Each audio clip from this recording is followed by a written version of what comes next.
Nós passamos agora para a conferência desta tarde, abrindo os trabalhos da tarde, que traz o tema Ambiente de Trabalho, tecnologias que revolucionam a cultura da empresa. Convidamos para subir ao palco como coordenadores desta atividade os administradores Antônio Eustáquio Barbosa, presidente do Conselho Regional de Administração de Minas Gerais, e o administrador Roberto Ibrahim Web, presidente do Conselho Regional de Administração da Bahia.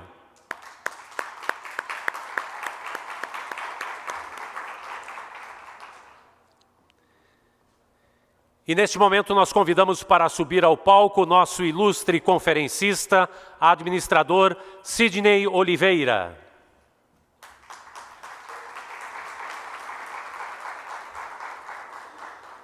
Sidney Oliveira é mentor, escritor e consultor de carreira, expert em conflitos de gerações, formação de mentores e no exercício da mentoria para o desenvolvimento de jovens potenciais. Autor de vários livros sobre liderança e dos best-sellers da série Geração Y.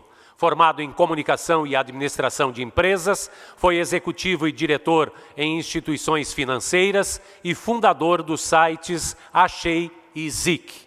É atualmente presidente da Escola de Mentores e vice-presidente do Instituto Atlantes de Preservação Ambiental. É também articulista e colunista na Exame.com, onde reflete sobre carreira, relacionamentos e estilo de vida dos jovens talentos de todas as gerações. Informamos mais uma vez que as perguntas podem ser enviadas através do aplicativo do evento no seu celular. Entre no seu aplicativo 15ª FIA e busque por perguntas. De imediato, então, nós passamos a palavra aos nossos coordenadores para as suas considerações, os administradores Antônio Eustáquio Barbosa e Roberto Ibrahim Web, para a condução dos trabalhos desta conferência.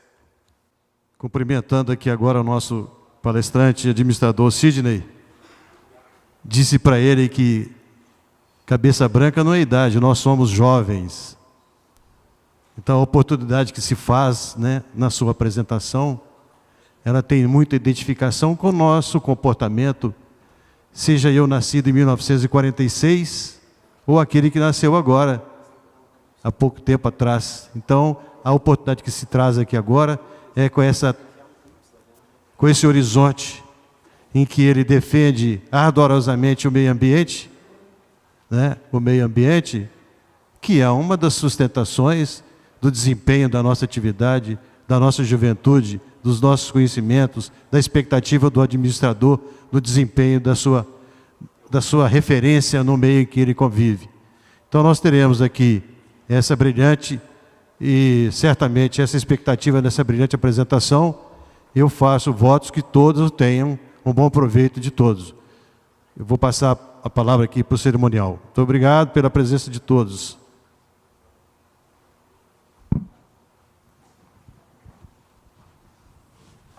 Boa tarde a todos. O tema é profundo, desafiador. Nós, administradores, sabemos a cada instante que as tecnologias transformam o ser humano de uma forma tão rápida que às vezes a gente não tem percepção do que pode estar acontecendo com cada um de nós. Eu recordo uma frase interessante de um filósofo baiano chamado Raul Seixas, que dizia que nós somos uma metamorfose ambulante. Somos algo que temos de nos transformar a cada instante. Pois Sidney, conhecedor profundo dessas modificações que ocorrem no nosso dia a dia, vai explicitamente nos mostrar como essas transações que acontecem entre o ser humano, seu ambiente de trabalho, e a alavancagem que a administração exerce no seu dia a dia para o desenvolvimento, isso se torna fundamental para todos nós administradores. Eu tenho certeza que essa palestra tocará profundamente a todos nós, a cada instante do nosso dia a dia, quando sairmos daqui. parabenizo a escolha de Sidney, ao Conselho Regional e ao FIA, e não tenha dúvida que todos ganharemos com essa palestra. Passo a palavra para Sidney. Ele aumentou muito a minha responsabilidade, viu? Tá doido. Bom, a gente começa falando aqui, obrigado Roberto, Eustáquio, obrigado por vocês pelo convite. Eu costumo fazer minha palestra apresentando algumas coisas, mas antes de apresentar, eu queria primeiro contar com a percepção de vocês que a gente vai ter que repensar muita coisa que a gente tinha como certa e agora talvez não seja tão mais certo assim. Talvez você tenha algumas movimentações. E o incrível é que mesmo com uma palestra com esse nome, Ambiente de Trabalho, a gente já teve colaboração para mudar. Se eu pudesse, eu mudaria a palavra para ambiência. Porque quando a gente fala de ambiente, normalmente a gente fala de mesa, cadeira, ar-condicionado, local. E isso tudo é interessante, mas sem as pessoas, talvez a gente não tenha muito bem o entendimento do que é. Então, a colaboração veio de vocês e eu queria já colocar a primeira correção. Não leia ambiente de trabalho, e sim ambiência de trabalho, ok? Mas eu costumo perguntar, e o Sá colocou uma coisa interessante. Somos todos jovens, será? A gente pode começar essa palestra de um jeito a deixar vocês assim um pouco inquietos. Eu vou começar a fazer isso. Quem tem aqui menos que 26 anos de idade, levanta a mão. Menos de 26, levanta a mão, vocês conseguem, gente, que é isso? Ok, menos de 26, o restante da plateia, nesse momento, começou a ficar nervosa, não sei se vocês sabem, porque eles já começaram a falar, ele vai continuar isso aí. Mas olha só que sutil, menos de 26 levantou a mão. Quem é jovem, levanta a mão. A gente tem um problema de crise de identidade. As pessoas começaram a perder a noção do que é jovem. Então eu criei algum método para explicar o que é jovem. Eu chamo do método... sabe esse método? Já ouviu falar desse método? O método ele começa quando a gente coloca uma imagem na tela. E aí você percebe na pessoa ao lado... Você percebeu que tem alguns que fizeram... não é assim? Quem fez já não é tão jovem assim, certo? Porque ele sabe do que se trata quando ele vê esse bicho aqui, né? A gente pode reparar e ver se isso aí é importante mesmo, e se isso acontece quando a gente vê outra imagem. Está reparando que o A vai crescendo? E é interessante que a gente pode começar a perceber as pessoas que conseguem decodificar os códigos anteriores. Nesse tempo que nós estamos vivendo de emoji daqui, emoticon de lá, e um monte de gente mandando carinha com sorriso, carinha amarela, existe uma turma aqui na plateia que consegue decodificar o código ASDFG. Você reparou que ele riu? E se ele riu, ele sabe do que eu falei. Certo? O pessoal que tem menos de 26 anos de idade está falando, ele vai ter tradução essa palestra, porque eu não estou entendendo nada. Ele mostra imagem que eu não sei do que se trata, fala de códigos que eu não sei. Mas se você prestar atenção, e aí você com menos de 26 anos de idade, que certamente está com seu smartphone ligado, olhando para ele nesse momento, abra a tela e coloque o teclado. E você vai reparar que no meio tem as teclas ASDFG. Que toda pessoa que fez datilografia vai saber disso, porque treinou isso. E você não sabe por que essa tecla é assim? Porque a Olivetti, ela aderiu o chamado teclado Carry. Mas a gente pode continuar com isso. Vamos ver se tem alguém que faz... aqui nessa plateia. É assustador, porque de vez em quando alguém fala... né? Pode ser, né? Mas o interessante é quando a gente fala com administradores, é justamente o que representa essas três empresas. Tanto a Kodak, quanto a Olivetti, quanto a Ford, são unânimes no mundo todo. A Kodak e a Olivetti, durante muito tempo, ganharam repercussão mundial, e elas foram empresas com milhares e milhares de funcionários. Durante muito tempo, elas foram absolutas reinantes no seu ambiente de trabalho. Elas dominaram o ambiente de trabalho. Não há uma pessoa no mundo que não soubesse o que era Kodak, o que era Olivetti. E Ford também. No caso de Ford, a gente tem ainda o modelo de gestão fordiano, né?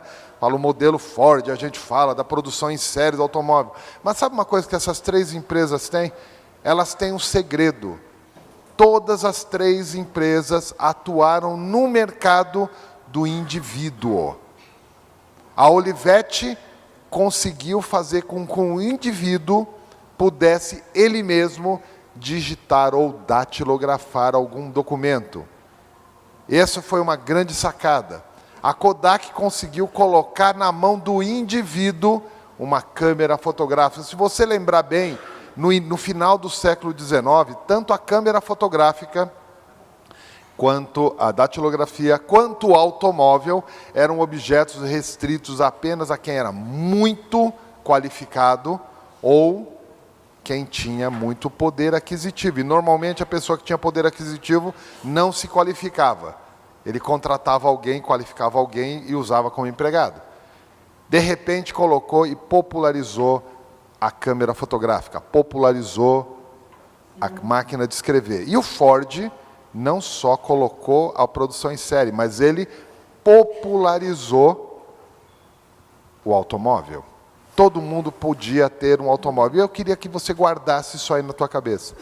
Toda a tecnologia que nós inventamos no último século, ela prometeu e ela se movimentou para que a gente tivesse a nossa individualidade protegida, a nossa individualidade manifestada. Guardou esse assunto? Deixa aí. Eu quero voltar na questão de ser jovem. O que é ser jovem? Talvez você tenha uma imagem do ser jovem nos dias de hoje, e ela deve estar muito associada a essa figura. É isso? Um carro. Mas o que aconteceu? Qual a diferença desse carro?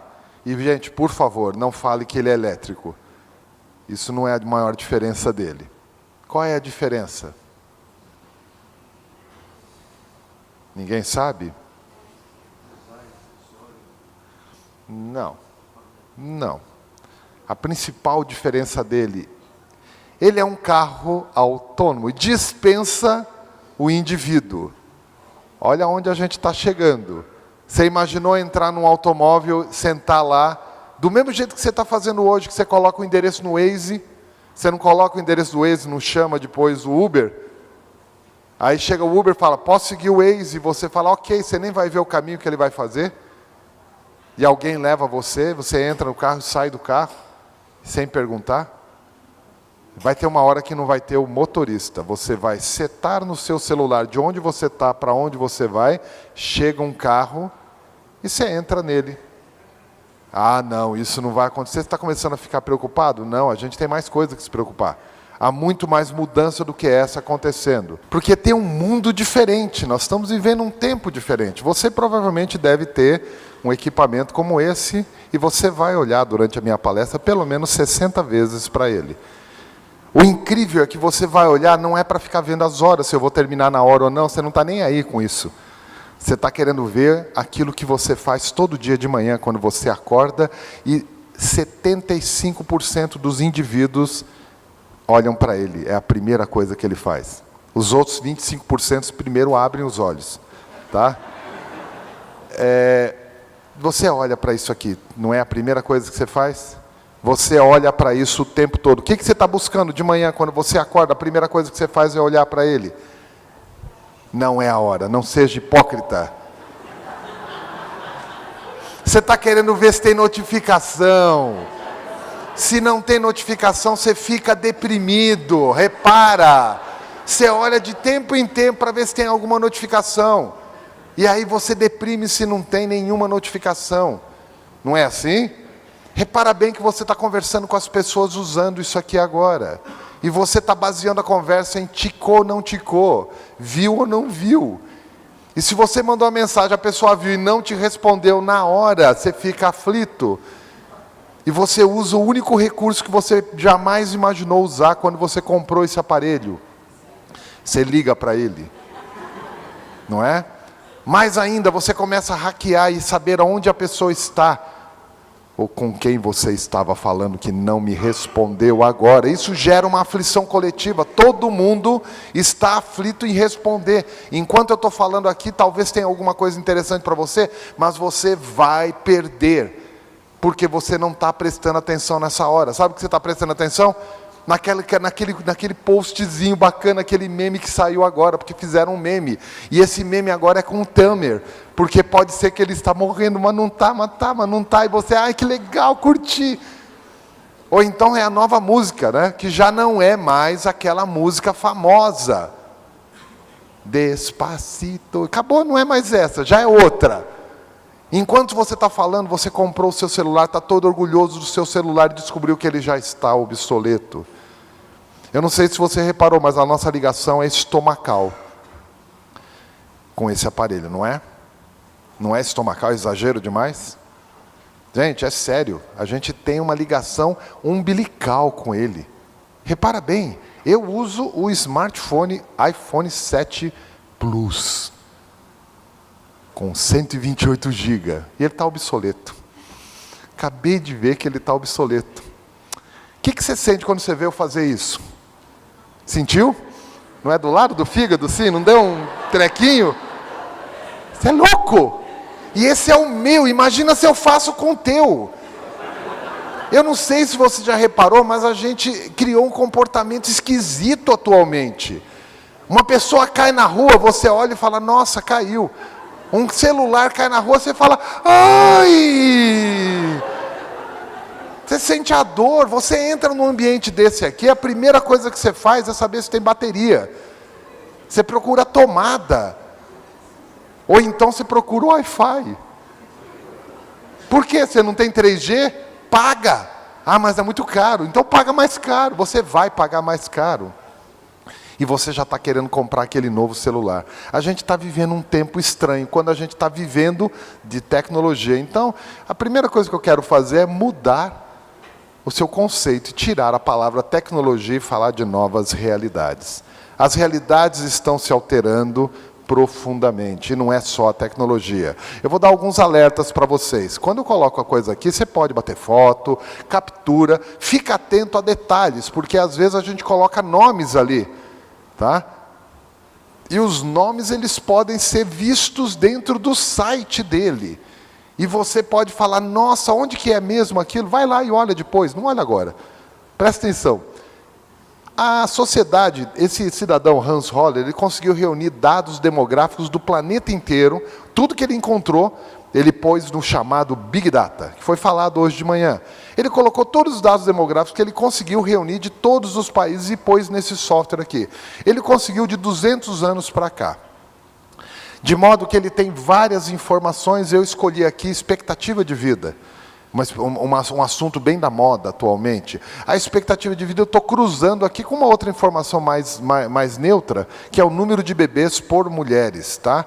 E olha só que interessante, em 1800, cada bolinha dessa representa um país. As cores das bolinhas têm a ver com um continente. A bolinha maior, obviamente, é a China, que tem uma população maior. Então aqui é a China e a Índia. O Brasil está aqui no meio, e a gente tem aqui uma informação que, se você olhar bem esse gráfico, você consegue fazer isso com muita facilidade, você está concluindo que em 1800, o número de filhos oscilava entre 4 e 8 por mulher, em média, e a expectativa de vida não passava de 40 anos no planeta.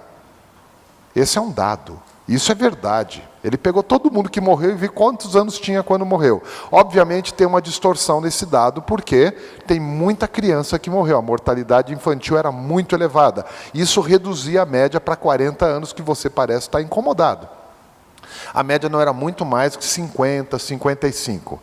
Tirando o efeito da mortalidade infantil. Se a gente trouxer isso para o Brasil, a gente vai ver que o Brasil, estando aqui, ele tinha uma expectativa de vida até um pouco menor do que o restante do mundo. Nós estamos falando de 32 anos de expectativa de vida. Tira a média, tira a mortalidade infantil, é menos de 50 anos era a expectativa de vida no Brasil. Isso explica alguns comportamentos. Sabe aquela história de falar que a pessoa casou com 12, 13 anos de idade e já foi tendo filho? Cara, 12, 13 anos de idade estava na metade da vida. É a percepção do que a gente está vivendo. Tá? Só que o mundo mudou. Nesses últimos 200 anos, você sabe que houve uma alteração profunda em várias questões, principalmente na tecnologia da saúde, não houve? A gente sabe que surgiu vacinas, a penicilina, antibióticos, surgiram procedimentos, tecnologia, raio-x, tomógrafo, surgiu coisa pra caramba. O que aconteceu no mundo foi alguma coisa mais ou menos assim. Deixa eu ver se entra aqui. Entra. Aqui estão todos os países do mundo. Você repara que esse software é interessante porque ele consegue fazer os anos passarem. E você repara bem que os amarelos, que são a Europa, tá, tem mais movimento porque tinham mais dados aí reunidos nesse período. Olha que interessante o mundo, caindo a expectativa de vida de vez em quando. Fala, o que está acontecendo? Por que cai a expectativa de vida? Nós temos uma grande marcação aí. Em 1910, repara bem, toda a Europa, uau, o mundo todo cai. Primeira Guerra Mundial. Depois, em 45, você vai ver o mesmo efeito na Europa. Olha de novo, caindo a expectativa de vida por conta da Segunda Guerra Mundial. Você vê, repara bem que o Brasil está vindo por fora, a Argentina por dentro, o Bolívia vai passando o Brasil, Colômbia vai passando o Brasil também, o México passa o Brasil vai ficando para trás, fica junto com a África, o Brasil vai passando, e quando nós chegamos em 2015, a realidade é uma só. E você já conclui que há um comportamento por trás disso, não há? Você pode fazer uma conclusão rápida olhando todos os dados de bilhões e bilhões de pessoas no mundo. A conclusão é que filho mata. Correto isso? Menos filho vive mais, é só parar de transar, não tem nenhum problema, certo? Olha, parar de transar não, mas parar de fazer filho. E repara que isso talvez tenha sido uma tendência, porque se nós olharmos o Brasil, aí detendo o Brasil separadamente, você vai reparar que é um número mais conhecido, 74 anos, não é? Esse número é o número que está na tua cabeça. Na verdade, a gente tem um número até um pouquinho maior, não tem? Hoje, a gente, quando sabe que alguém morreu, a gente quer saber duas coisas, não sabe? Não é isso? O que você quer saber? Parece programa de PNL, né? Ele já fala o que a pessoa vai falar, né? Já estou sabendo. A gente quer saber do que morreu e quantos anos tinha. Do que morreu é esquisito você querer saber, não queria saber do que viveu, quer saber do que morreu, né? Mas por que eu quero saber do que morreu? Gente, simples, eu quero saber se eu estou na mesma fila ou não. Se eu estou na fila, eu quero mudar de fila. Isso é preventivo, só isso. E a idade? Por que eu quero saber a idade? A gente chega a ficar irritado se você não sabe a idade, né? De repente, alguém morre e fala, não, mas quantos anos tinha? Quantos anos tinha? Por que a gente quer saber a idade? O nome é benchmark pessoal. Você quer fazer a comparação sua com ele, tá? E é interessante como é que acontece com a gente, porque a gente aciona o nosso coração. Repara bem, eu falo para você, fulano de tal morreu, 65 anos. Você tem uma sensação, incomoda, não incomoda? Você fala, nossa, ele morreu tão?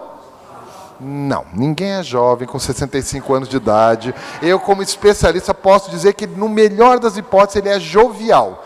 Mas já está com 65 anos de uso. Não existe nada jovem nem novo, tá?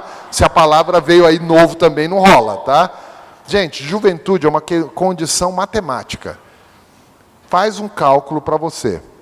Quanto tempo que você cai no chão? Ou quanto tempo faz que você caiu no chão pela última vez, multiplicado pelo tempo que você levou para levantar. Quanto maior for o resultado, menos jovem você é, tá? Perceba bem, criança, ela cai no chão toda hora. Você vai crescendo, vai evitando cair no chão. E você que caiu no chão já sabe que levou um pouco mais de tempo para levantar. Você começou a meditar, começou a fazer outras coisas, tá? Então ninguém é jovem, vai. Pode ser jovial, mas jovem não, já está com uso, tá? Vai, tentar de novo. 65 anos, morreu. Você fala, nossa, doeu aqui, né? Nossa, ele morreu tão... Alguém falou cedo, morreu cedo, perfeito? Você tem uma sensação de que podia dar mais, né? Hoje a gente já está com essa sensação. Se eu digo para você, fulano de tal morreu 85 anos, o que você sente? Maldade, hein? Você sente uma paz no coração, não sente? Você fala, tá ok, não tá, incomoda, 85 anos não te incomoda.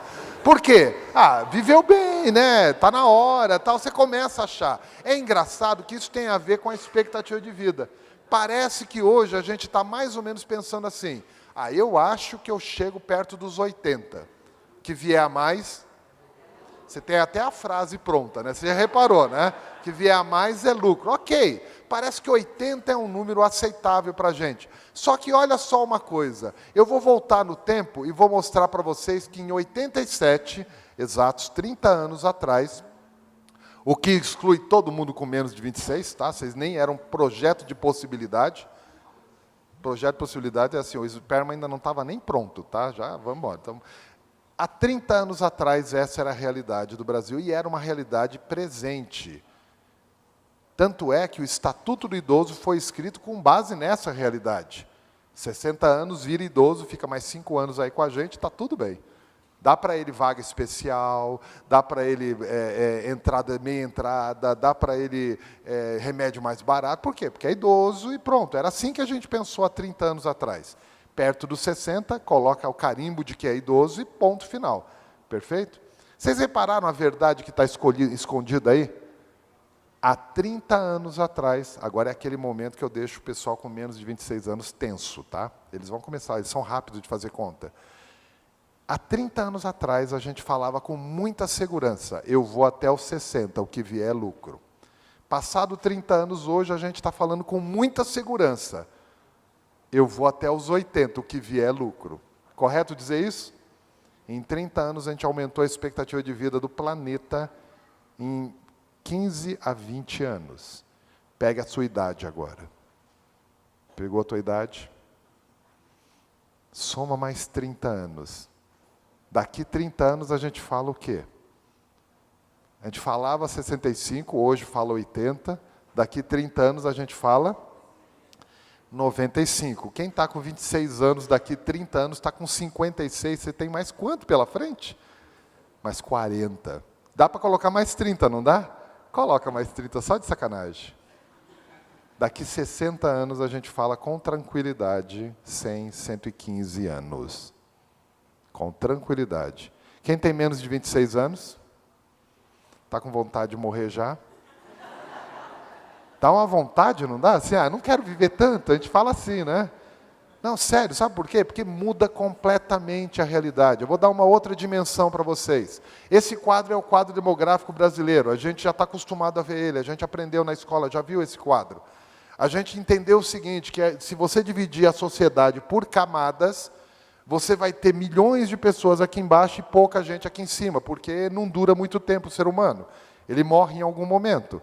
Então, vai diminuindo a quantidade de pessoas à medida que vai fazendo. Você já viu esse quadro de alguma forma, porque você aprendeu primeira, segunda e terceira idade. Olha por que se fala terceira idade. E aí você fala, está esquisito, está faltando alguma coisa. E as pessoas perceberam mesmo isso. Não dá para estratificar a sociedade só em 3 idades. A gente tem que estratificar pelo menos em 4. Tem que incluir o jovem nessa história. E aí, de repente, falar, mas vamos incluir o jovem por quê? Vamos fazer o seguinte, vamos pensar no grau de contribuição que o indivíduo traz para a sociedade. Eu não estou falando de INSS, estou falando de contribuição, de geração de valor para a sociedade. E aí a gente aprendeu algumas coisas clássicas. Menos de 15 anos não é justo, nem é legal esperar algum tipo de contribuição. Nem é justo acima de 65 anos esperar algum tipo de contribuição. Já trabalhou pra caramba, então não é justo. Ele pode contribuir se ele quiser, mas não é justo esperar. E a gente aprendeu a não esperar nenhum tipo de geração de valor. Não esperar não quer dizer que não gera, lembra disso, tá? Mas a gente descobriu também que nessa camada do meio aqui, tem geração de valor de categorias diferentes. O mais jovem gera um valor um pouco menor e tem uma categoria chamada adulta, que gera valor plenamente. E a gente já aprendeu isso aqui, não aprendeu?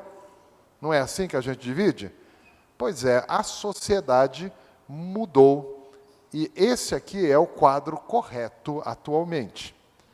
O que bagunçou um pouquinho o desenho. Por quê? Aumentou a quantidade de gente aqui, diminuiu a quantidade de gente aqui. Lembra aquela história de filho mata, o pessoal começa a perceber e não vai tendo filho? Começou a diminuir o número de filhos. E aumentou um monte de gente aqui. Sabe por quê? Porque as pessoas não estão morrendo mais. Elas estão demorando para sair do jogo, estão demorando para morrer. Você está dando risada porque você está vendo. Vai chegar, chega para todo mundo. Olha só, sobrou aqui um pedacinho de gente. Significa que a gente tem que redesenhar esse quadro, tá? E aí a gente redesenha o quadro. Se a gente redesenhar o quadro, a gente vai descobrir o seguinte. não se espera contribuição, de fato, acima dos 75 anos. Aí que não se espera. Até lá, tem muita gente, sim, no jogo. Eu não sei se vocês já pararam para prestar atenção nos dados do IBGE, mas 40% das famílias brasileiras têm a sua maior renda nas pessoas com mais de 60 anos. Gente, eu estou falando de 40% das famílias, a maior renda ainda é pessoa com mais de 60 anos. Tá? Significa que sim, ele participa da contribuição plena. A outra coisa que mudou foi um buraco que surgiu aqui, do jovem entre 15 e 25 anos de idade. De alguma maneira, parece que a gente não está esperando dele mais tanta contribuição. Diria que, como sociedade, o jovem nessa idade só contribui para pagar as baladas dele ou para ter o dinheirinho dele. Mas, de verdade, ninguém está mais esperando. As empresas pararam de contratar da mesma maneira. No passado, você conseguia trabalhar como caixa num banco tendo só o ensino fundamental. Hoje você tem que ter curso superior. Para ele ter curso superior, ele não pode estar trabalhando nesse período aqui, porque agora a gente fala, não dá para trabalhar e fazer. O que acontece? A sociedade mudou e disse, não precisa contribuir tanto, não. E o jovem começou a entender que também não tem que contribuir. Aí você começa a perceber o seguinte, o jovem sai de casa com quantos anos?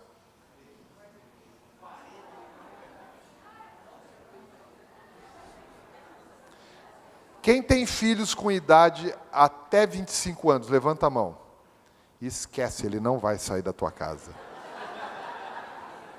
Cara, eu não sairia da tua casa. Você tem um quarto só para você. A roupa se lava, a comida se faz, a geladeira se enche. A roupa se lava sozinha, é incrível. Tem Wi-Fi de graça. Netflix à vontade. Cara, você quer sair dessa casa? Não sai. E mais, agora a coisa começou a ficar mais complexa. Você fala, mas ele também não, ele vai querer ter o carro dele. Ele não quer, ele só quer ter o cartão de crédito. No plano família do Uber. Porque daí nem isso ele tem que pagar. E o pior, tem gente fazendo, ele não paga o celular dele porque está no plano família. E esse negócio do plano família, a família está sendo útil para isso. E o detalhe é que tem gente olhando para mim dando risada e já está fazendo plano quando chegar em casa, porque vocês são administradores, né? Eu vou mudar isso quando chegar em casa. Chega em casa, olha o filho, vem cá. Tudo bom, mamãe te ama, papai te ama. Pá, acerta a orelha. Vai trabalhar, vagabundo. Começa a mudar alguma coisa. A sociedade está mudando. Mudou mais coisa. A gente está vendo algumas coisas diferentes mudando. Primeiro, nos próximos 60 anos, esse é o quadro. E eu queria agora ver, quem tem menos de 30 anos, levanta a mão. Menos de 30, sabe onde você está? Aqui pagando a conta, aqui pagando a conta. A carreira que era de 35 anos mudou. Hoje, qualquer profissional que entra numa empresa, ele já sabe que vai trabalhar 70 anos. E as pessoas se posicionam de uma maneira diferente. Eu não estou dizendo isso por causa do plano de aposentadoria, não. Estou dizendo porque a gente está vivendo. Quem está com 50 anos de idade, ou na média de 50 anos de idade, nesse momento da vida, ele está repensando a vida dele toda agora. Ele está repensando, cara, mas eu achei que eu ia aposentar. Pode aposentar, não vai dar o dinheiro não, tá? E você ainda tem mais 40 anos pela frente. Isso muda tudo. Tem algum noivo aqui na plateia? Noivo, noiva? Nenhum? Tem uma noiva... Costuma não ter depois que eu começo a falar. Não, é sério, dá para fazer diferente. Quem é casado aqui? Levanta a mão. Casado, vocês são casados, foi de propósito, vocês fizeram isso, vontade própria, na saúde, na doença, na alegria, na tristeza, na riqueza, na pobreza, até... Você prometeu. E se não morrer? É sério, a pessoa começa a repensar a vida, e você está preocupado com a tecnologia? A minha vida mudou, eu não sei mais como é a minha relação com a pessoa, não sei mais como é a minha relação com o trabalho, minha relação com a carreira.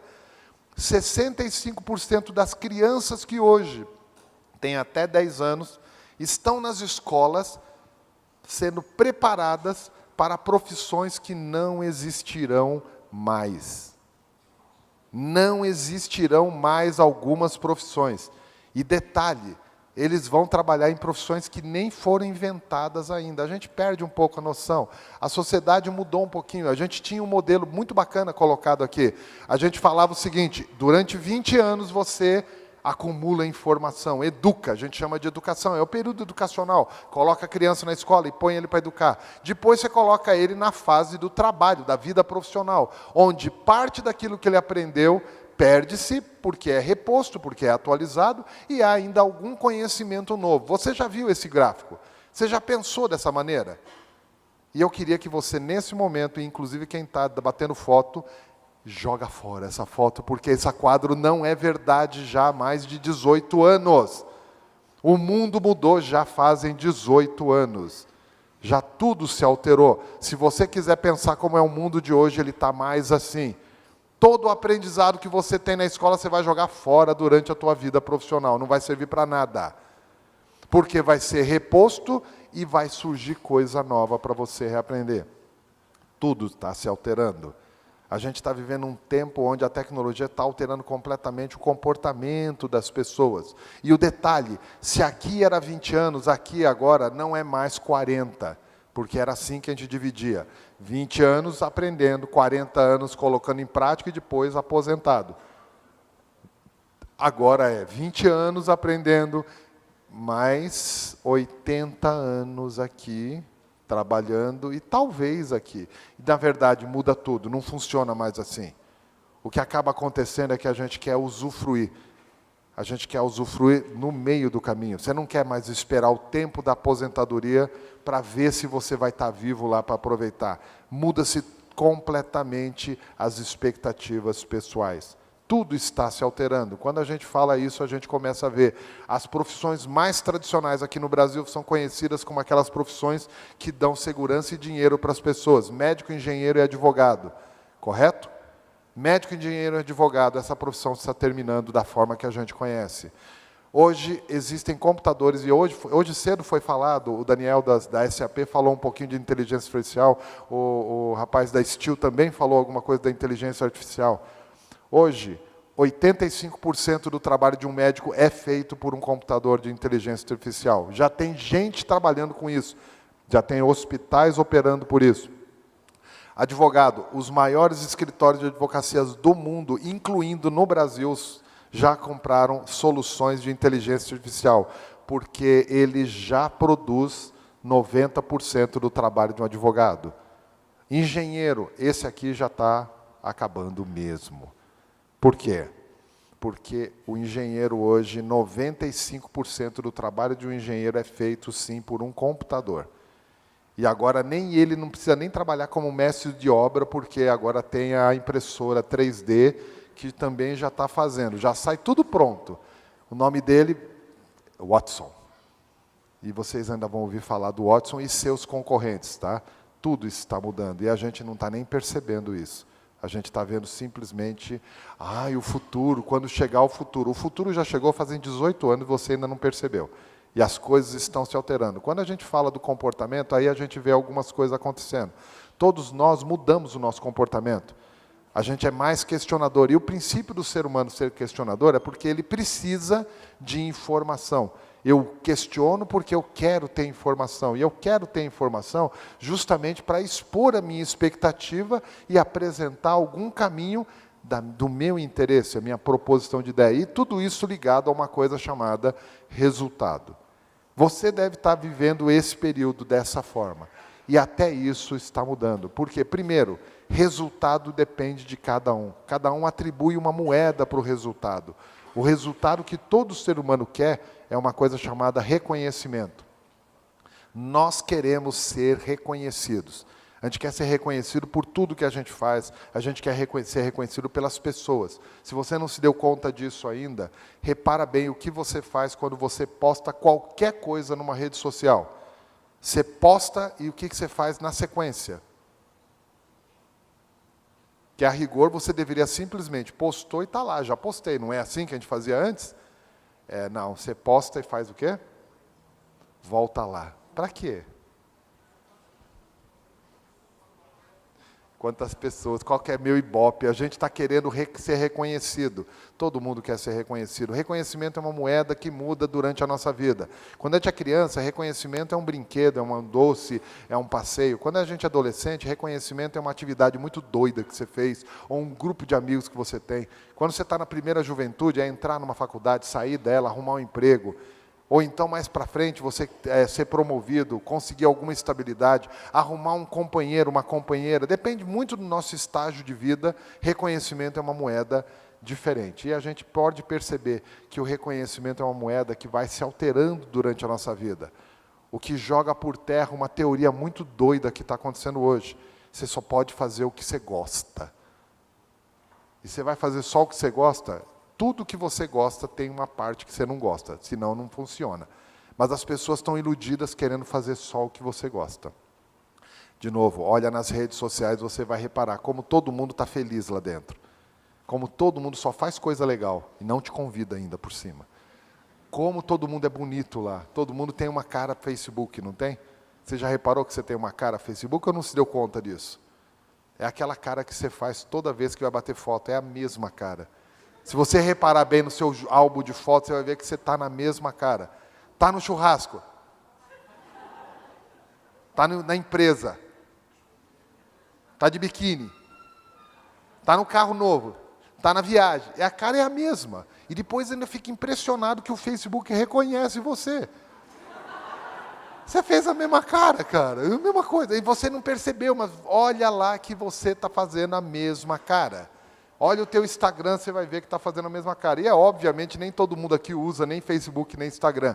Mas posso saber que quem está usando vai estar se dando conta do que está fazendo. O problema não está aqui.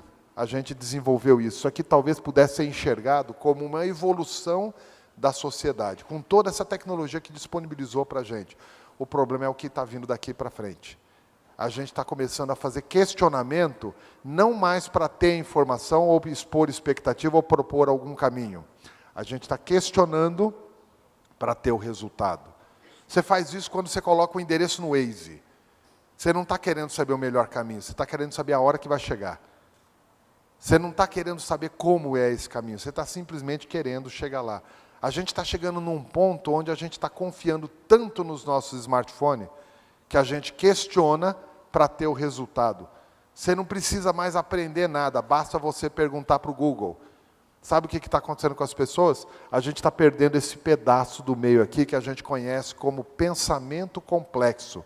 É aquele conjunto de pensamentos que ajuda a gente a ter complexidade e a ter discernimento e abstrair e ter intuição. Na verdade, a gente está falando o seguinte, manda. Amor, o Waze está dizendo que eu vou chegar em 10 minutos. E se você não chegar, a culpa não é tua, é do Waze. Você está jogando para uma máquina todo o comportamento e perdendo o comportamento crítico, o pensamento crítico. E sabe quando a gente perde o pensamento crítico? Quando a gente vê um artigo e lê só o primeiro parágrafo. Quando a gente pega um artigo, lê o título do artigo e já manda para o amigo. Você precisa ler isso aqui. Ele pega aquele artigo, lê o título também, manda para o outro também que precisa ler. De fato, ninguém leu. Tá? Você não quer ler mais, você não lê nada mais. Você não pesquisa, não aprofunda. Você está sabendo, sim, que o Temer teve doente ontem ou antes de ontem. Você soube disso. Você sabe o que ele teve? Não, mas tomara que morra. Pronto. Você já tem uma opinião. Gente, você já está com a opinião e nem sabe o que foi que ele teve. Sabe? Você fica trabalhando com headlines. Ah, mas tem que ser rápido, porque é muita informação. Então, seleciona. Por quê? Porque a gente está perdendo o pensamento complexo. E aí começa a ver o que está acontecendo na sociedade. Nós estamos vivendo um pensamento complexo onde a gente questiona para ter resultado. Eu não preciso mais de fazer nada. Qualquer coisa eu pego e dou uma olhada no Google e eu pego lá. A hora que eu precisar da informação, eu pego lá. E quando você começa a ler um texto, você fala, ai, que saco, não quero ler. Ai, que saco, não aguento. Sabe o que a gente começa a fazer? A gente começa a ter uma atitude de indiferença. E aí a gente começa a ver a atitude geral acontecendo. A gente é indiferente, a gente é omisso, e a gente nem se dá conta mais, a gente só quer saber qual é o fato do dia. O que está chamando a atenção no dia? E, de repente, se tiver duas coisas chamando a atenção no dia, você escolhe uma delas para ser a atenção do dia. A outra você despreza. Não interessa o quão é importante. Eu não sei quantos lembram aqui daquela semana que teve o efeito Zé Maier da vida. Lembra do efeito Zé Maier, né? Eu não lembro direito o que foi que aconteceu, mas você sabe que aconteceu alguma coisa muito importante, né? E teve lá o efeito Zé Maier. Naquela mesma semana, uma senhora chegou em casa e encontrou a faxineira dela limpando janelas. E no limpar a janela, a faxineira escorregou e caiu. Na hora que ela caiu para o lado de fora, ela conseguiu se segurar na janela. A dona de casa chegou e viu a faxineira do lado de fora da janela gritando. Elas estavam num prédio, a faxineira estava no 7º andar. E a faxineira gritando, aquela senhora teve uma coisa de presença de espírito. Ela pegou o celular dela e começou a filmar. Ela começou a filmar a menina gritando, falando, vai, você consegue, vai, você consegue. A mulher gritando, e aí a mulher acabou soltando a mão. E caiu 7 andares. O mais impressionante não é essa coisa que a gente fala sem sentimento. Não. A dona de casa rapidamente fez uma coisa. Ela ficou desesperada para não perder a moça caindo. E foi filmar ela caindo. E pegou, pof, lá embaixo da mulher no 7º andar. Conseguiu capturar. E isso não é o mais grave. O mais grave é que ela postou na rede social. E o que é mais grave? Quantos aqui não ouviram essa história? Levanta a mão. Não sabe. Estão ouvindo porque eu falei agora. Foi manchete na revista Exame online. E isso que eu estou falando aconteceu. Se você quiser, pega. Mulher filma a queda da empregada. Você vai ler e vai ver a filmagem. Quanta gente não viu? Sabe por quê? Nós estamos ficando indiferentes e omissos. A gente está começando a não perceber que a sociedade está mudando e a gente está começando a andar como zumbis, acreditando que realmente todas as notificações que você recebe é que vão fazer a diferença. E a gente começa a fazer isso no mundo, administrando dessa maneira também. Ou seja, a coisa está solta, um bando de louco, e ninguém sabe para onde vai. Quem que deveria estar prestando atenção? A gente? E por que a gente não está? Porque a gente está questionando para ter o resultado, a gente está ficando superficial. Há um caminho a partir daí, a gente começa a ver isso em termos de reações. A indiferença leva à omissão. A omissão leva à indisposição. E eu não sei se vocês já repararam como a gente está cansado. Você tem mais tecnologia, tem mais facilidade, mas está todo mundo cansado. Eu até diria que os mais jovens estão muito cansados. Eles vivem cansados o tempo todo. Todo mundo está cansado hoje. Está indisposto, não tem vontade de dar energia para nada. Sabe por quê? Porque a gente só está assistindo tudo isso acontecer. A indisposição leva à desmotivação. A desmotivação leva à frustração. A frustração leva à indignação. E a indignação se manifesta quando todo mundo está achando que é ruim. E, de repente, a gente está vivendo um tempo de todo mundo indignado com qualquer coisa. Mas ninguém faz nada. Mas posta a carinha feia na rede social. Está todo mundo manifestando as coisas de uma maneira muito superficial. Tem algo que precisa ser feito para mudar. Eu costumo dizer que a mudança ela acontece quando a gente descobre os novos papéis. Nós estamos saindo de um período de gestão coletiva e entrando num período de gestão colaborativa. Quando eu digo gestão coletiva, é muito fácil, a gente como administrador sabe disso. Cada um tem um papel, tem marketing, tem administração, tem finança, tem o pessoal do RH, tem o pessoal de vendas, tem o pessoal comercial. A gente sabe o papel de cada um, a gente aprendeu a dividir a empresa em pedaços. Isso é o coletivo. A soma do coletivo dá o todo, então precisa ter alguém organizando, algum administrador. Só que o papel do administrador está mudando. Para o ambiente colaborativo, o papel hoje do profissional, ele se altera. O administrador que era visto apenas como estrategista, hoje ele precisa também ser executor. Acabou aquele tempo onde o administrador ele falava e todo mundo obedecia, e ponto. Hoje não existe mais espaço. Hoje o administrador também é executor, mas não perdeu um dos papéis principais, que é o de orquestrador. Quando a gente fala do administrador, a gente tem que reparar que os papéis se ampliaram. Mudou-se o papel. Ele, mais do que ser estrategista, olhando oportunidade, risco e possibilidade, ele também tem que ser orquestrador, avaliando prioridade e avaliando os recursos, avaliando todo o processo. E como executor, ele tem que escolher o melhor caminho. E olha só o que entrou aqui no executor.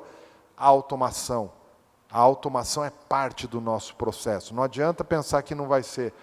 A gente está muito romantizado na automação. A gente está pensando em robozinho tipo Exterminador do Futuro que mata todo mundo, ou então aquele robozinho fofinho que está dando florzinha para as pessoas. Esquece essa ideia, nós já estamos com o robô presente. O Waze é um robô. O Waze não é um app, ele é um robô que está comandando o trânsito das capitais e das cidades como um todo. São robôs que são sistemas. Isso está acontecendo. Quando a gente fala disso, a gente tem que lembrar, a gestão está passando do controle para a maturidade. O controle você já conhece, o controle é baseado em comandos, em direcionamentos. Isso gera segurança, porque a gente está sempre preocupado com o resultado. O problema é que, diante desse cenário em transformação, o excesso de comando, ele gera conforto, mas ele gera punição e gera acerto. Ou seja, ele gera dependência. A maioria dos gestores que eu encontro nas empresas reclamam de uma coisa só. Quando eu não estou na minha área, meus funcionários param de fazer o que tem que fazer. Por que ele para? Porque ele está dependente do seu comando e do seu controle. E sabe por que é legal? Porque quando alguém mandou eu fazer uma coisa, eu posso culpar ele, dizendo, ele mandou, não é culpa minha, eu não preciso assumir consequência, eu não preciso amadurecer. Para amadurecer, o profissional tem que encarar 4 elementos, os 4 elementos mais difíceis de encarar como profissional. Riscos, falhas, medos e inseguranças. E a gente esquece que isso aqui é parte da equação. Quando a gente está vivendo nesse mundo todo tecnológico, a gente não quer correr risco. Põe no Waze, ele sabe o melhor caminho. Se ele mandar você dar a volta na cidade, não interessa, é o melhor caminho. É ele quem está decidindo, você está sob controle dele.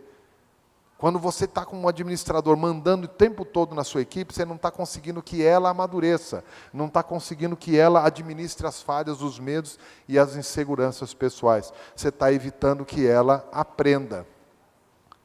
Significa que a gente, como gestor, deveria estar olhando a autonomia da nossa equipe. E sabe como que o ser humano ganha autonomia?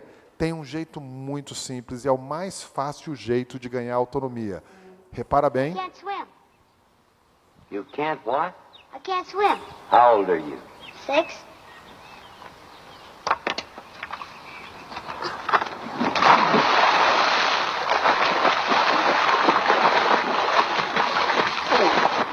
Help him, he can't swim. Time he learned. Everybody should swim. Just reach out in front of you and grab a handful of water. Pull it back towards you. Not too fast. That's the way I learned.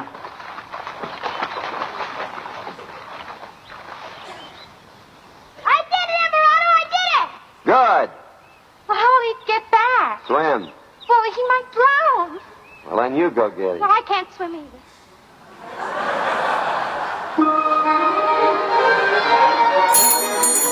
Tudo bem, você está vendo um vídeo que tem aí um finalzinho muito sexista e eu acho desnecessário, então a gente não precisa discutir isso. Mas se você reparou bem, se hoje a gente fosse fazer isso com uma criança, o Conselho Tutelar era o primeiro a ser acionado. Imediatamente, porque é louco. Mas você não percebeu uma coisa, ele jogou a criança no lago, mas ele não desconectou da criança.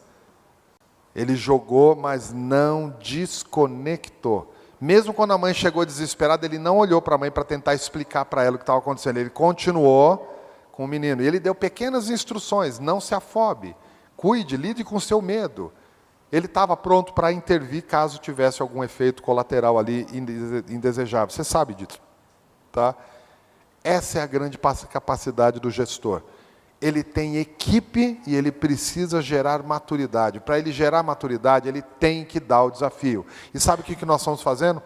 Com o pessoal mais jovem, a gente está colocando ele nas melhores faculdades. Estamos colocando super instruções para eles, só que a gente não joga ele no lago.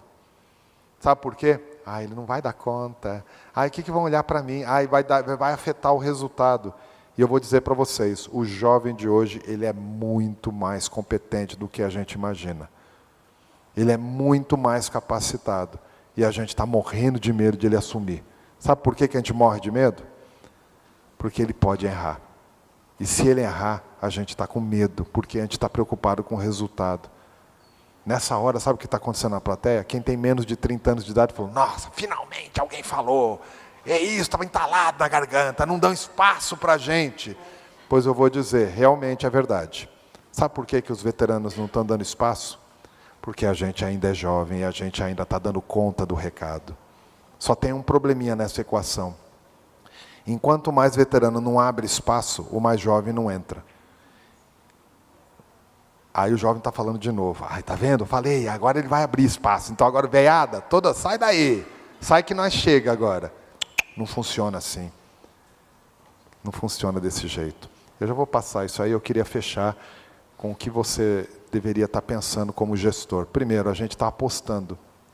Todo mundo que pensa no potencial aposta, e quando a gente aposta, a gente olha um conjunto de qualidades. As qualidades que a gente aprendeu a usar nos últimos 30 anos foram essas. Capacidade, competência, habilidade, inteligência, know-how. A gente aprendeu, tem instrumentos de avaliação de tudo isso aqui. Só que está na hora da gente olhar as atitudes. Ah, mas isso aí eu já vi, no passado tinha que olhar. Sim, a gente tinha que olhar e não olhou. Nós paramos de olhar nos últimos 30 anos, por conta da tecnologia.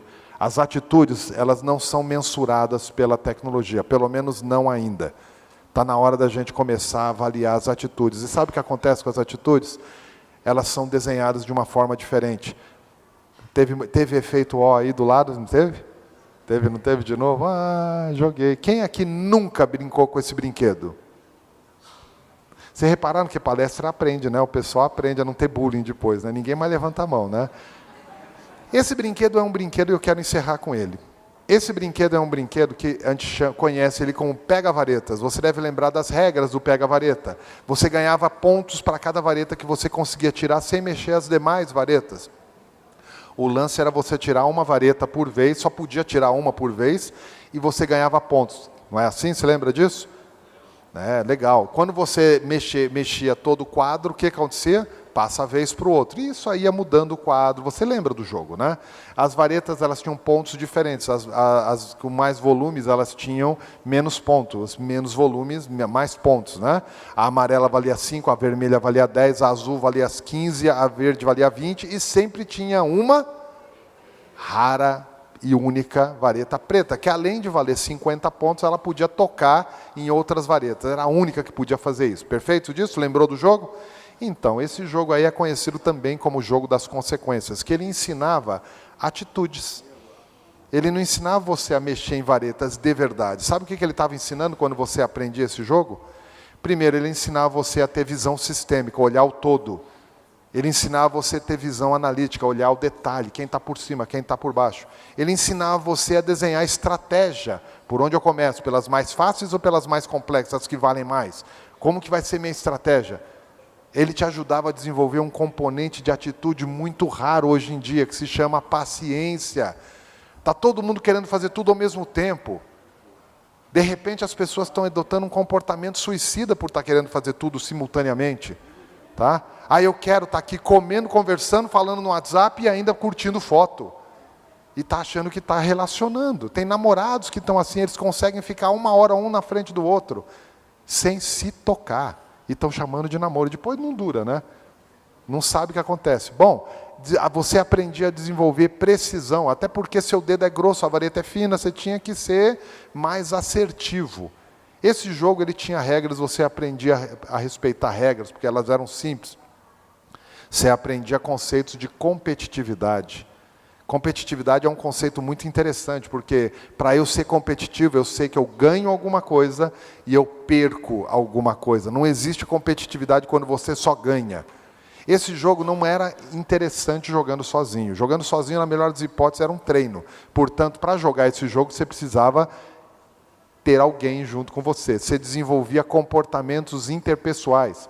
Negociação, comunicação, ler o não verbal, olhar no olho, saber a atitude, ver quando a pessoa está nervosa ou não. Tudo isso não tem emoticon que consegue mostrar, gente. Mas a gente aprendia a olhar as renúncias, porque você só podia tirar uma vareta por vez. Se você tem que tirar só uma vareta por vez, você estava renunciando todas as outras, você aprendia a priorizar. Olha aí o princípio básico do administrador, gestor de prioridades. Hoje não, a prioridade é toda. Todo mundo é tudo. Não existe isso mais, gente. A gente tem que continuar dizendo prioridade. Sempre uma coisa vem depois da outra. Nós somos seres lineares, não multilineares. O ser humano tem a existência dele numa linearidade. A hora que mudar isso, aí tudo bem. A gente vai criar a teletransporte, aí a gente consegue fazer umas coisas simultaneamente. Mas, por enquanto, a gente tem que priorizar na nossa vida. Isso é quase uma lei física. Você aprendia a lidar, portanto, com frustração. E você aprendia a ser resiliente. Sabe por quê? Porque esse jogo é um jogo dinâmico. Cada vez que você mudava e errava, passava a vez para o outro. Sabe o que o outro fazia? Detonava a tua estratégia, acabava com tudo porque ele usava a tua estratégia para tentar tirar. Aí o que você tinha que fazer quando a vez voltava para você? Olhar o todo de novo, olhar de novo, detalhe, bolar uma nova estratégia, ser paciente, ser mais preciso, você ia reforçando o comportamento. E claro, é um jogo de pega-varetas fininho, né? E você tinha que aprender a lidar com o risco físico. Você deve ter feito isso aí alguma vez, pega a vareta e fura a bundinha do amiguinho, né? Causa e efeito na hora. Você furou a bandinha e pá, na tua orelha, acabou o jogo. Tudo tem consequências, tá? Aí vem um recado. Quem tem menos de 30 anos aqui? Levanta a mão. Você pode ficar em pé? Quem tem menos de 30 anos, fica em pé. Isso já deu uma separada legal, né? Porque tem gente aqui que quer ficar em pé e tal. Mas o recado é para vocês, tá? Você que tem menos de 30 anos está olhando esse mundo louco que a gente está vivendo, esse cenário todo que a gente está vivendo. E você provavelmente tem alguns pensamentos, se você não tem, provavelmente algum colega teu tem e ele vai falando isso para você. O pensamento caminha na seguinte direção: não é culpa minha, não fui eu que fiz essa zorra toda. Eu não tenho nada a ver com isso. Quem criou esse bando de louco foram os meus pais, os meus avós. Eu não tenho culpa. E você tem razão. Só que tem uma outra coisa. Você estudou, você recebeu tecnologia, você viveu num mundo muito diferente que seus pais e seus avós. Muito diferente. E isso aumenta muito a sua responsabilidade. A gente está vivendo um tempo onde a gente está sendo levado a pensar que tem que fazer apenas o que gosta. Isso é uma ilusão. Não é só o que gosta. Você tem que fazer aquilo que te preenche o propósito. Mas você vai descobrir que tem coisas que a gente não gosta. Tem uma frase que eu queria deixar para você. A frase é do Ben Horowitz. Ele diz o seguinte: a conclusão que as pessoas têm é que se você fizer o que ama, você vai ser bem-sucedido. Esse pensamento está passeando por todos aqui. Isso pode até ser verdade. Mas também pode ser que, caso você seja bem-sucedido, você vai amar o que você faz. Porque, na verdade, o que nós gostamos é de ser bem-sucedido. Então, o meu recado para vocês é um só. Busque ser bem-sucedido. Vai ter tropeço? Vai. Vai ter gente que atrapalha? Vai. Vai ter gente mais velha que vai atrapalhar você? Vai. Sabe como eu aprendi a superar os mais velhos? Superando os mais velhos. Sabe como? Dando mais resultado. Então, você está vendo, quem está sentado faz parte da geração mais velha, sim, não tenha dúvida. Mas eles construíram esse mundo que você está vivendo. Eles trouxeram você até aqui. Está na hora de vocês entrarem de verdade no jogo. Então, o meu convite é para vocês, de verdade, entrarem no jogo, sem reclamar. O mundo não é fácil. Não foi fácil para a gente quando a gente era mais jovem. Não é mais fácil agora. Cada um tem o seu desafio. Fica para você só um recado. Tá bom? Obrigado, pessoal.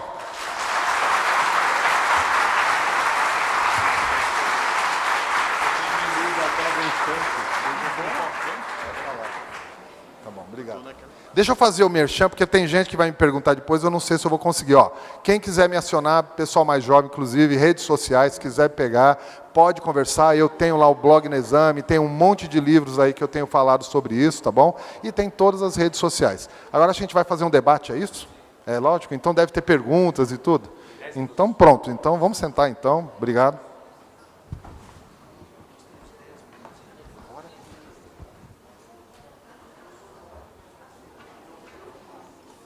Eu vou corrigir a minha expressão de passar de jovem para jovial, ficou mais cômodo. Temos aqui já as perguntas formuladas. Eu vou dizer para o palestrante que tenho 4 perguntas, 2 primeiras eu vou sintetizá-las, uma feita pela Carmela Tomazini, minha irmã mais nova chama Carmela, e da Isabel Cristine Lopes. Em síntese, tem isso. Como o senhor disse, as máquinas estão cada vez mais substituindo as pessoas em relação a trabalhos. Quais você acha que serão os principais impactos na sociedade? E da Isabel Cristine Lopes, com toda a reflexão sobre a mudança que ocorreu e vem ocorrendo, como motivar os jovens e ainda trabalhar nas empresas tradicionais e em funções que não chamam mais a atenção? Bom, primeiro que a tecnologia faz parte, é presente para todos, então todo mundo vai ter que aprender a conviver com ela, é inevitável, a gente sabe dos benefícios que a tecnologia traz. A questão é justamente ter o pensamento crítico em cima da tecnologia. Eu citei bastante aqui o Waze é muito conhecido como o GPS que faz o caminho mais rápido porque ele evita trânsito. Na verdade, ele não é um caminho mais rápido, ele faz o caminho de maior fluxo, independente se é rápido ou não. Se você ainda não se deu conta disso, presta atenção no caminho que ele faz, você vai reparar que sempre são mais quilômetros do que realmente é o caminho. Isso aí é ter pensamento crítico, ter pensamento complexo. Então, um recado para os mais jovens é, primeiro, não perca o pensamento complexo. Aprenda a desconfiar de tudo que você está vendo na tecnologia. Aprenda a desconfiar do que você lê na rede social. Se ouvir uma informação é relevante para você, vai atrás e checa outras fontes. Esse recado todo mundo já falou, é quase como a gente falar para você, olha, coma menos que você não vai engordar. Mas, de verdade, a gente precisa ter um pouco mais de pensamento crítico. Isso falta. Com relação às profissões, boa parte dos trabalhos hoje, eles vão se mudar, nós não vamos ter mais cargos, não vamos ter profissões com esse título. Se eu pudesse dizer como seria o futuro com um exercício de futurologia aqui, eu diria que toda a profissão do futuro só é uma, é a profissão temporária, freelancer. Você vai associar a sua capacidade de geração de valor por projeto. Independente se isso é aqui no Brasil, se é fora do Brasil, se é num estado, se é no outro estado, todos nós seremos um pouco freelancer de tudo. Nós não vamos mais viver aquela realidade de trabalhar 40 anos numa mesma empresa, até porque a própria empresa vai mudar nesses 40 anos. As coisas estão mais fluídas do que a gente imaginava no passado. Então, há condição, sim, de adaptação, a gente tem que colocar um drive na nossa realidade. Aprender sempre. Se você terminou a faculdade agora, os mais jovens, essa foi a primeira faculdade. Saiba que você vai fazer outras faculdades ou outros cursos. Não sei se será faculdade da forma tradicional. Até esse modelo está se alterando. A forma que as pessoas aprendem, ela está muito mais fluida e muito mais dinâmica. Então, uma coisa vai ser certa. Eu preciso gerar valor. É o meu trabalho que vai gerar valor. Qual o título que tem meu trabalho, ele torna-se secundário diante de um cenário tão mutante, tão dinâmico que a gente vai viver. Então, aprenda a lidar com o dinamismo do cenário. E aí fica uma condição, que quem é mais veterano aprendeu no fórceps, né? Quem é mais veterano nasceu numa época diferente. O mundo era um pouco diferente há 30 anos atrás. Há 30 anos atrás, qualquer pessoa que era criança 30 anos atrás, ou era criança antes disso, lembra que o mundo era um mundo que você ganhava presente só 2 vezes no ano, né? E você está lembrando agora quais eram as 2 ocasiões, Natal e aniversário. Sendo que o do Natal era atrelado à performance, não era? Tinha que passar de ano, não tinha?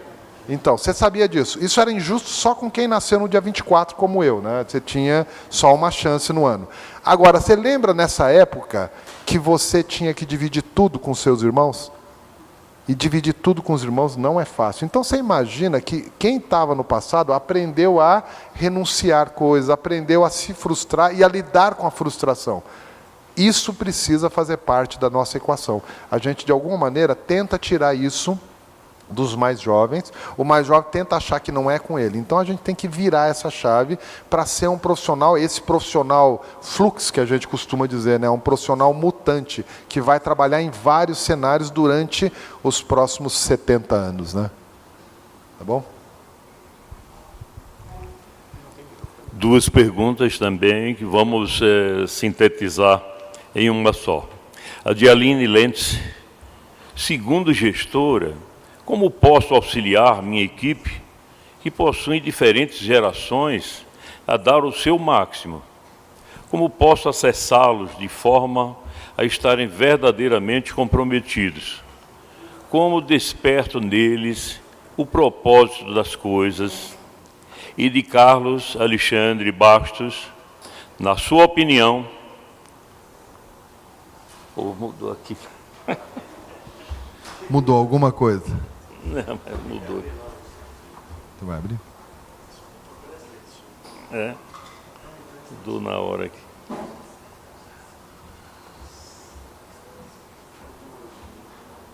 Que falta faz um garoto de 15 anos aqui no palco essa hora, né? Estamos voltando ao Taylorismo.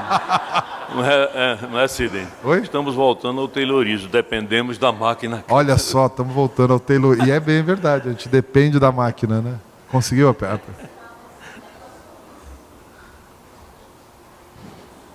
Aqui, Carlos Alexandre Bastos.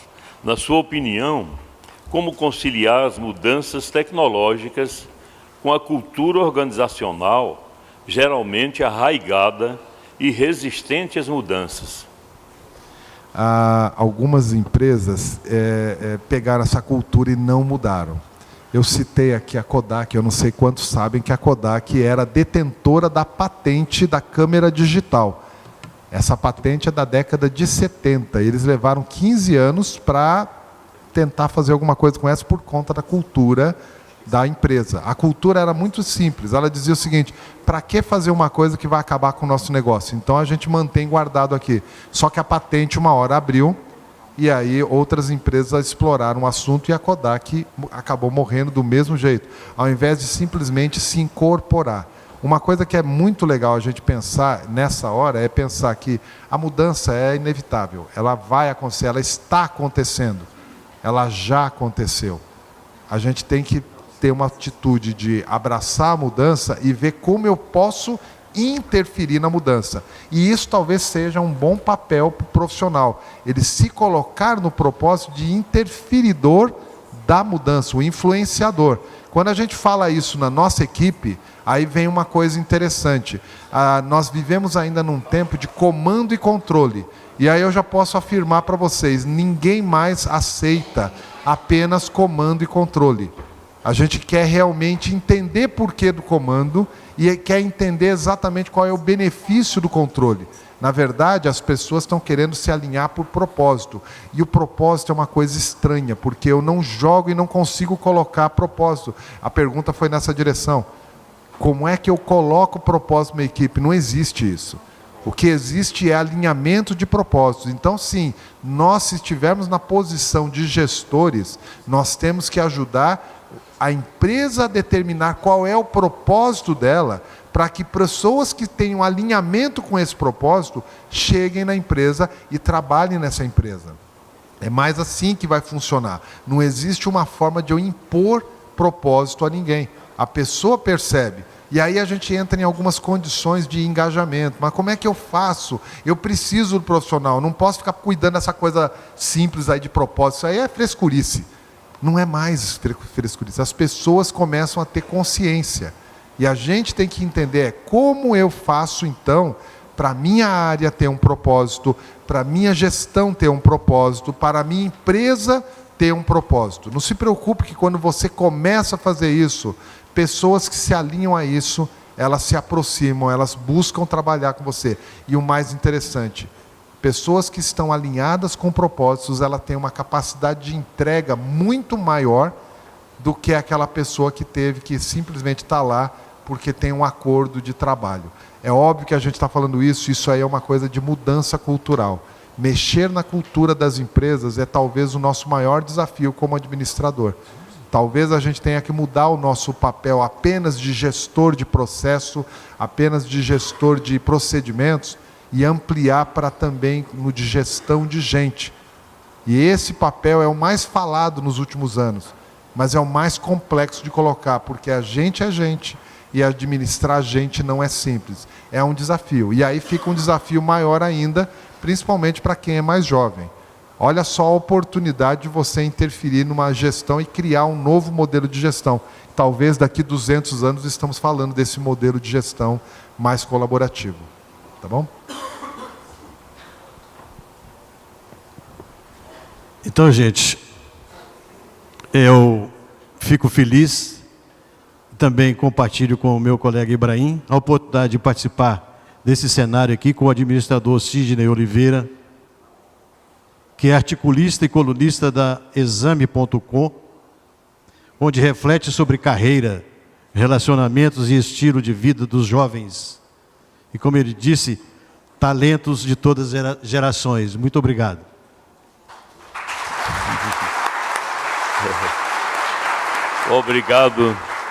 Obrigado pessoal, Sidney. Obrigado do evento, obrigado do nosso fórum.